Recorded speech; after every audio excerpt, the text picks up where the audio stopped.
Why did Levan win? Because he was stronger. The end. But let's look at a few more of the factors involved. Levan was much stronger, on and off the table. Whether through natural or unnatural methods, stronger will always be stronger than weaker. His training was not fancy, and there were no attempts at reinventing a wheel which has spun for generations at this point. His method was simply, just as Devon said he should, to get bigger, but he also got stronger along with it. And you have to realize that as you become better at something, with arm wrestling being a perfect example as a sport, the amount you increase in skill and technique does not increase evenly with the time spent trying to increase it. Just like lifting weights, there is a period at the start where gains come quick and fast, but as you progress, those gains become fewer and harder to find. And for a long time now, despite what many people had said about Levan in contrast to Devon, Levan is an elite, even technically. Techniques are not secret methods that a person can practice to have a super advantage over another elite. Certainly having more solid technique overall will give you an advantage against a complete beginner, but it's not like Levan won because he was able to pronate X degrees more than Devon could defend. It was simply that Levan's technique was good enough, as it has been for a long time. And then on top of that he piled huge amounts of strength, which you can increase at a much greater rate of continuation than technical skills past a point. Especially when you are the top athlete in the world, which Levan was essentially before this match. The match just proved it.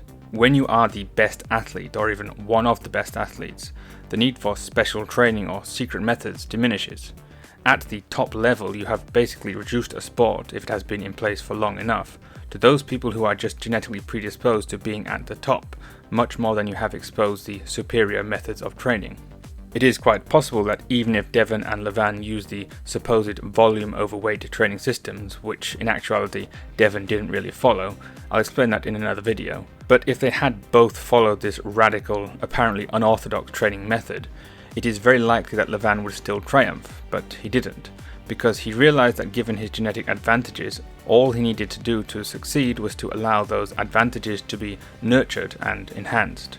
Levan is the textbook example of those rare types of people you meet sometimes who, despite all of their apparently incorrect methods, still succeed above all of the perfectly precise and technically sound people who train as hard as they can. Then combine that with the ability to understand how to train effectively and the mentality to actually do it fully, which is actually quite rare because a lot of the time people who are just good at things from the start don't actually develop a good work ethic to that thing, because for the initial steps they have not had to face the difficulty of progression. But people like Levan with the genetic potential and the mental capacity are what end up at the highest level of anything that has a competitive aspect. It is very unfair, but sports were never fair. Fairness eventually becomes the antithesis of sport, despite what you were taught in school. At the end of the day, there really isn't that much to read into about exactly why Levan won so convincingly over Devon. Yes, there are plenty of small aspects that fed into it, like age, dosages and injuries, but at that exact moment in time, Levan was simply the better of the two in every domain that mattered to winning. And now, the big question is, what happens to Devon and Levan? Devon still has Levan as a target to train towards if he wants to continue on that path. But for Levan, there is not much data for him to focus on as to exactly how much better he needs to be. There are the athletes like Vitaly Laletin and Dmitry Salayev who are potentially current rivals for Levan, but as far as that drive, the motivation for Levan to keep on going, the targets to aim for have become very out of focus. So this void, this blurry future, will probably be one of the greatest challenges for Levan, especially with the degree of victory he displayed over Devon. This was not one of those matches where if Levan slipped up and mistimed, Devon would have snuck in and out-angled him. This was a case of an unstoppable force also being the immovable object. Personally, I would like to see Levan, after his likely, although hopefully not too long, rest period, try his hand to take on a few more legends of the sport. Perhaps he could cut down a little weight and try John Brzenk for history's sake, or Denis Saplenkov if he was able to return to anything like a presentable state.